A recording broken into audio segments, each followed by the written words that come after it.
Welcome, everybody, to the second week of the unit on Sarah as we look at characters of the Old Testament. Today, we're looking at the different scriptures relating to Sarah's life.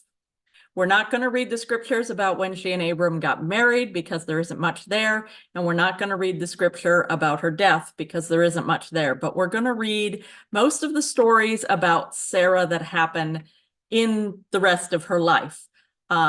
One note, her name gets changed. So she starts out as Sarai, and later on she's referred to as Sarah. So as you listen to the scriptures, you'll hear that name change in there. I am going to have the scriptures up on a PowerPoint.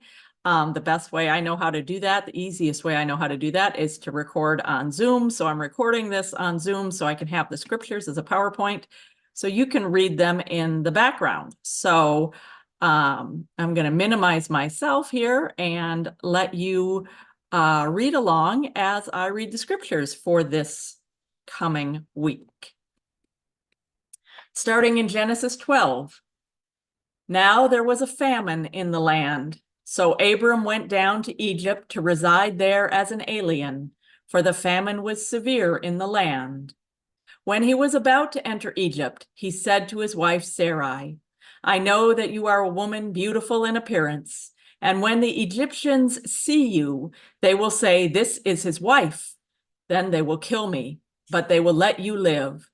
Say you are my sister, so that it may go well with me because of you, and that my life may be spared on your account." When Abram entered Egypt, the Egyptians saw that the woman was very beautiful. When the officials of Pharaoh saw her, they praised her to Pharaoh, and the woman was taken into Pharaoh's house. And for her sake he dealt well with Abram, and he had sheep, oxen, male donkeys, male and female slaves, female donkeys, and camels. But the Lord afflicted Pharaoh and his house with great plagues because of Sarai, Abram's wife. Skipping ahead in the story a bit, we're in Genesis now, chapter 16, starting at the first verse. Now Sarai, Abram's wife, bore him no children. She had an Egyptian slave girl whose name was Hagar, and Sarai said to Abram, "You see that the Lord has prevented me from bearing children. Go into my slave girl. It may be that I shall obtain children by her." And Abram listened to the voice of Sarai. So after Abram had lived 10 years in the land of Canaan, Sarai, Abram's wife, took Hagar the Egyptian, her slave girl, and gave it to her husband Abram as a wife.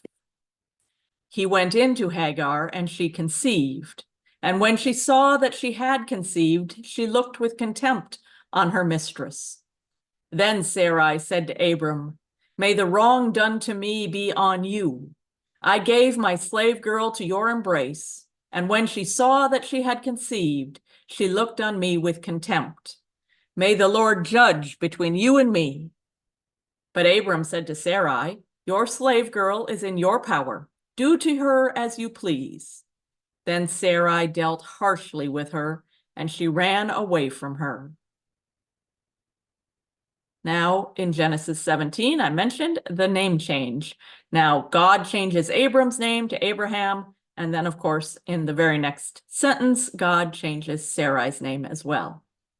God said to Abraham, "As for Sarai, your wife, you shall not call her Sarai, but Sarah shall be her name."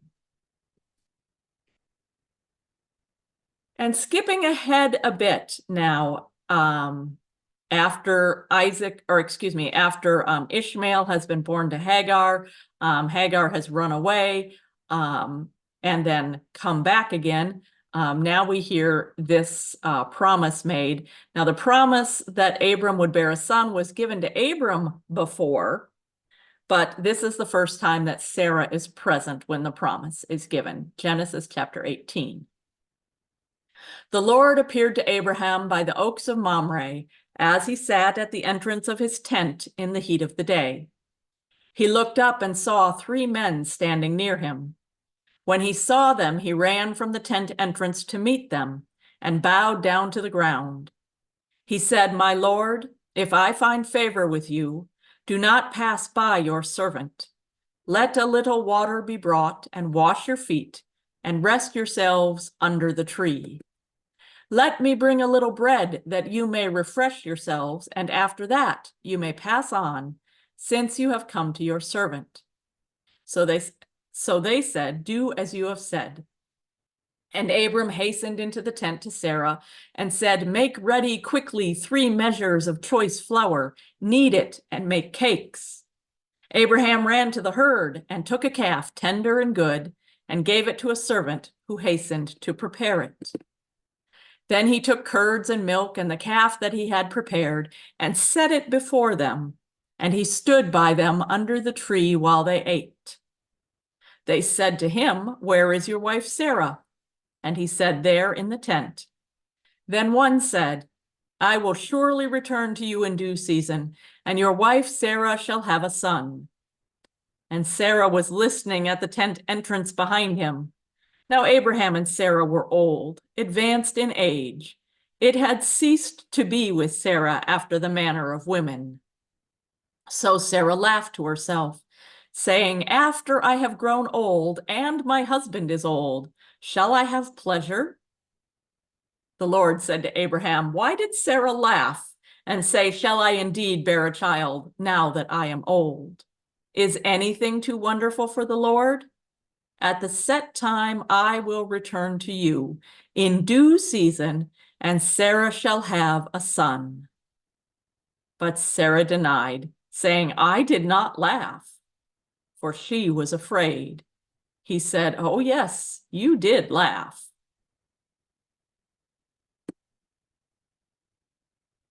And a bit further in the story, we hear again that Abraham has declared Sarah to be his sister, and that another powerful leader has taken Sarah into his own harem. Genesis chapter 20, verses 1 to 18. From there, Abraham journeyed toward the region of Negeb and settled between Kadesh and Shur. While residing in Gerar as an alien, Abraham said of his wife Sarah, "She is my sister."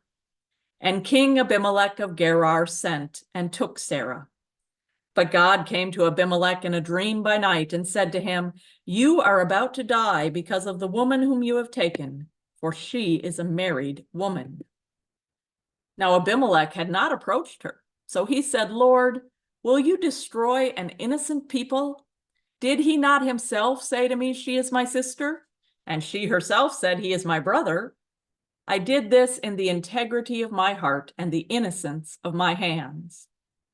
Then God said to him in the dream, "Yes, I know that you did this in the integrity of your heart. Furthermore, it was I who kept you from sinning against me. Therefore, I did not let you touch her. Now then, return to the man's wife, for he is a prophet, and he will pray for you, and you shall live.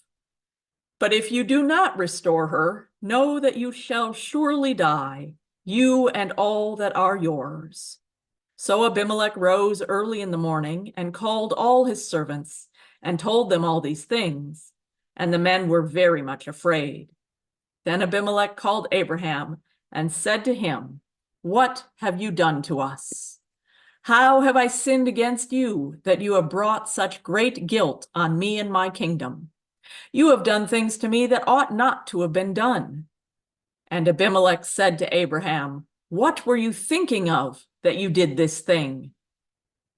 Abraham said, "I did it because I thought there is no fear of God at all in this place, and they will kill me because of my wife.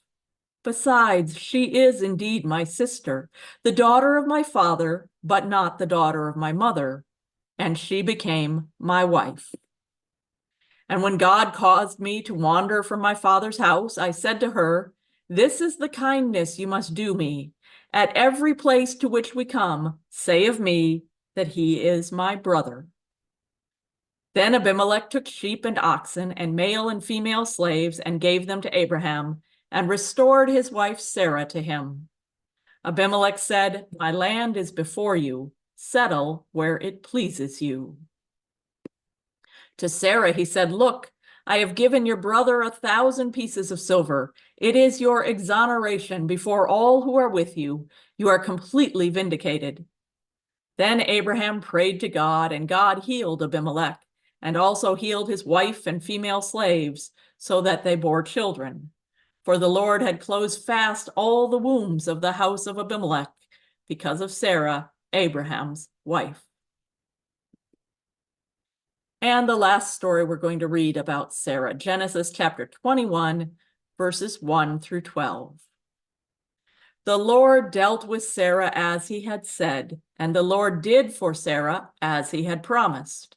Sarah conceived and bore Abraham a son in his old age, at the time of which God had spoken to him. Abraham gave the name Isaac to his son, whom Sarah bore him.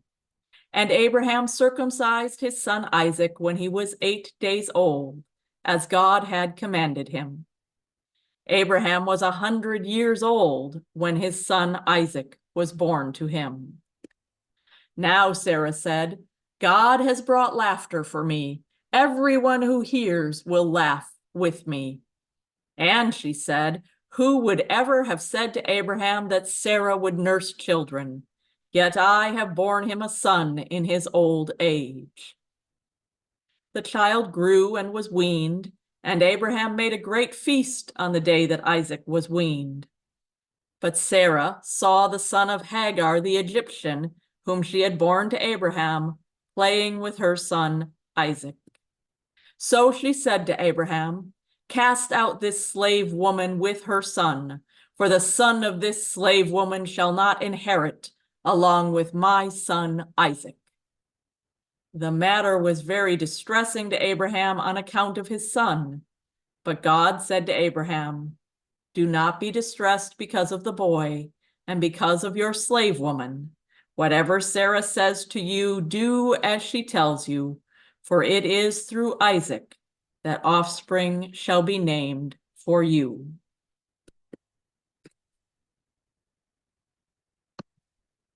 And there ends the scriptures about Sarah that we're looking at as we study a little bit about her life. This is the second study, or the second video. We'll have a video next week with kind of a little lecture or discussion, lecture about some of the information in these scriptures and some other information we have about Sarah and Abraham. And then the fourth video will be discussion questions. After that, on the first Sunday in July, I believe that's July 7th at 6 p.m., we will have a Zoom gathering, and that's open to anyone who's watched the videos and is interested in gathering with others to discuss a little bit more about Sarah. So I look forward to seeing you next week on the next video, and look forward to seeing you then at the end for the Zoom gathering. God bless. Have a great week.